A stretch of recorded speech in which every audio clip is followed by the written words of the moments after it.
Our guests are John Tenaglia. He's Principal Director for Defense Pricing and Contracting for the Defense Department, and Janice Muscott. She's Director for Price, Cost, and Finance, and you're kind of the pricing expert in all of this. Well, let's begin at the top. It seems like such an ordinary thing, pricing. Contractors bid, you pick the best price or the lowest price or the best value. It's way more complicated than that. John, just run us through what the whole unit does in the first place. Sure. So we're pleased to be here at NCMA's World Congress. This is a community of contracting professionals, include pricing professionals such as Janice, gathered each year to collaborate with our industry colleagues. So whether you're representing a company in the contract management function or you're representing the Department of Defense or another federal agency, this is an opportunity to come together. And so our organization, Defense Pricing and Contracting, is aligned in the Office of the Undersecretary for Acquisition and Sustainment. Yep. And we exist to serve the contracting community and DoD. So for us, that's 34,000 people who do the function that we do across all the components of the Department of Defense. What we provide is the policy, the tools, the guidance that they need, and enables them to perform the mission. All right, and what goes into pricing expertise and knowledge of what prices ought to be? Janice? Okay, well, that is a tough subject because, like you said, you would think it would be easy, but it's not necessarily. So one of the things that I do is I'm very involved in training. And as a professional with 34 years in this business, it's, there's a lot that you learn over time. And so one of the things that I focus on is partnering with organizations like Defense Acquisition University to teach folks out in contracting and pricing the really tough stuff in our business. So whereas you think it might be simple, in a competitive world, I would say pricing can be much more simple, but then we also have our sole source contracts where it becomes more and more challenging. Yeah, so I guess the main challenge then is knowing what the cost elements are that go into something that you're buying, whether it's manufactured or it's a service, software development, and then knowing what the industry norm is for a profit. Is that kind of how we arrive at prices rather than working price on down? So it's going to depend on the circumstances. If you have competition, that drives price reasonableness. Now, we have laws that help us. One of them is called Truthful Cost or Pricing Data, and formerly known as the Truth in Negotiations Act. And there's exceptions to when companies have to provide what we call certified cost or pricing data. When they do, so say it's a major weapons platform, it's not competed. We are now in with one vendor, we're locked. And so then you start getting into what are the cost elements. The company's required to provide data to put the contracting officer on equal footing. And we even have tools to aid contracting officers in terms of things like what would a reasonable profit objective be for purpose of the negotiation. And then, of course, there's a lot of analysis that goes into, looking at the data in order to figure out from a government contracting perspective, what do we think a fair and reasonable price is? Yes, because I guess a contractor can be totally honest, but wrong, which is a different situation than if they're deliberately making up cost elements. But inflation, changes in raw material markets, sudden changes in the labor markets locally can all affect what goes into a price, fair to say? It does. So I would say maybe talk about the difference between the facts that we ask companies to provide. Transparency of information is pretty key here. A lot of the substantiation of prices that are proposed involve facts, some involve judgment. And so we have techniques to deal with either, and ultimately it comes down to negotiation when you're talking about sole source, contract. Now, your session here at NCMA, I'll read a sentence from it. How can you balance the need for efficiency while navigating through existing and emerging policies? What were you talking about?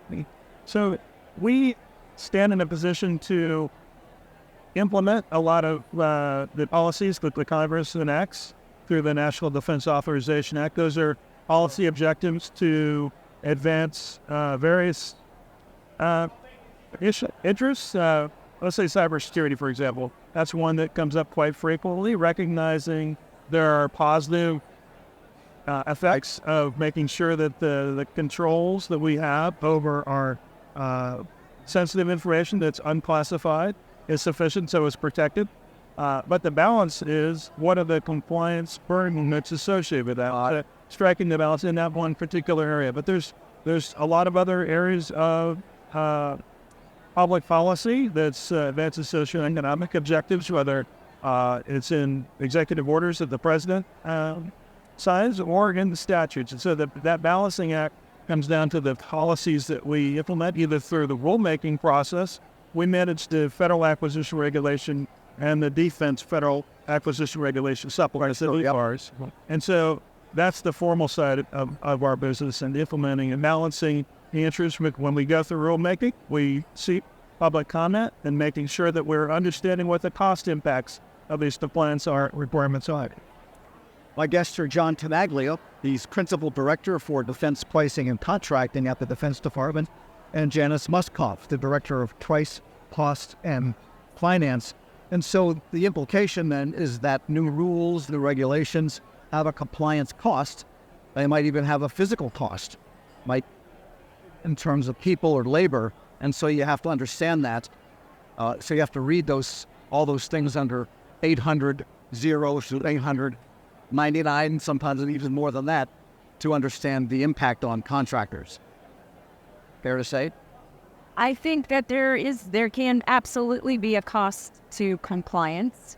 And, there's different sources for the policies that come about. Sometimes they're, congressionally mandated, right? And so that's something we go through the public rulemaking process. We look at, impacts. But at the end of the day, if it's a law that stems from our Congress, we're going to, put that into the deep trust. Understood. All right. So give us maybe some examples of a policy that could be reflected in price, finance, costing, all of these issues. We talked about, just the week before last, we issued guidance on use of other transaction authority. Right. That's a non-FAR authority. Yep. And so this is an opportunity to somewhat normalize how other transaction agreements are executed across the department. But the balancing act we're taking there is not wanting to impose a FAR-like regulatory regime on the use of other transaction authority. Yeah, you might chill the goose. Right, exactly. So, but we also want to demonstrate to the Congress that we're responsibly using that authority, in most cases for prototypes, potentially for follow-on production. But there are some aspects to transparency of those transactions that we want to make sure that's captured. So we're not going to have a standard slate of terms and conditions for OT agreements like we have with the FAR and DFAR, but we do want to have some reporting and understanding of where those dollars are going.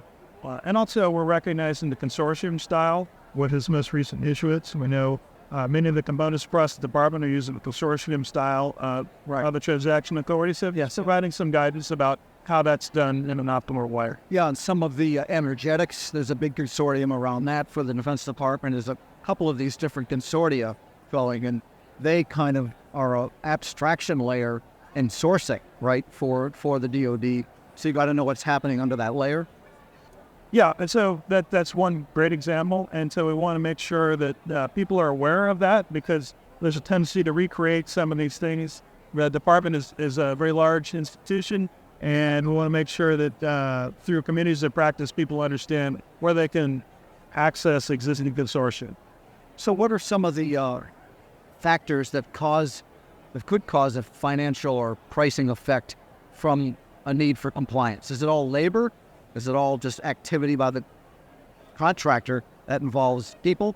So it's interesting, because as part of our defense contract planning study that came out at the end of April, there is a segment that actually starts looking at things like accounting systems, cost accounting standards, and can you determine the cost of compliance? And it's a very challenging area in terms of, actually defining there's X, amount of dollars. And what the data showed that we saw is that you're not going to see a consistent answer, it always costs X amount. And, some companies are, already subject to things like GAAP. And then we get into more specific areas depending on what kind of contract type that they're taking on. Say it's cost reimbursable.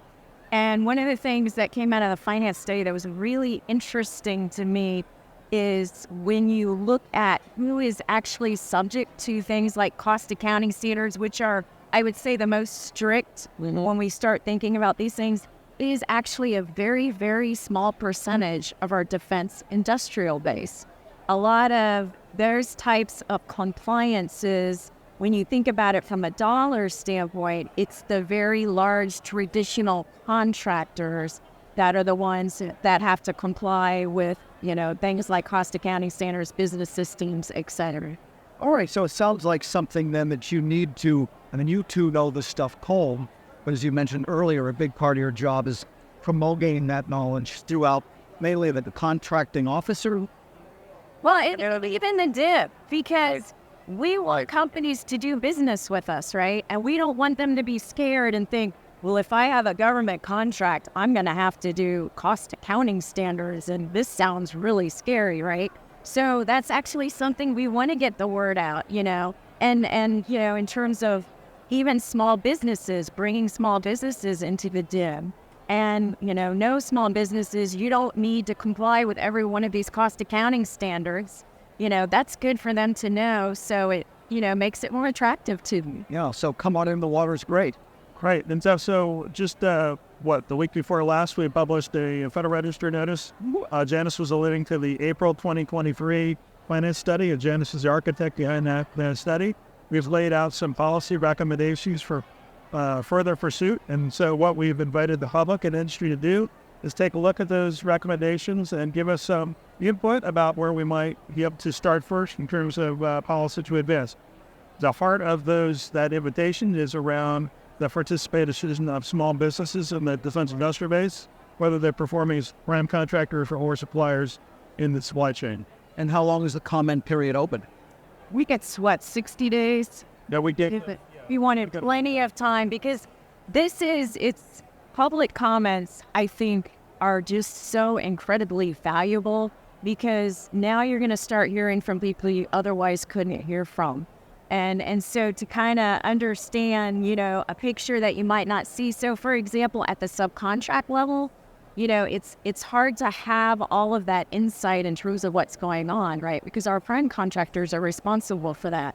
So to put something out for public comment, try to get more information in terms of what's going on so that we can ultimately, seek policies that are going to benefit all tiers, of the supply chain. Finance, solicitation, input out, and an OTA guidance out. You guys have been busy. Yeah. Very busy. All right. John Tenaglia is Principal Director for Defense Pricing and Contracting. Janice Muskop is the Director of Price, Cost, and Finance for the Defense Department. Thanks so much for joining me. Thank you. Thank you. Well done.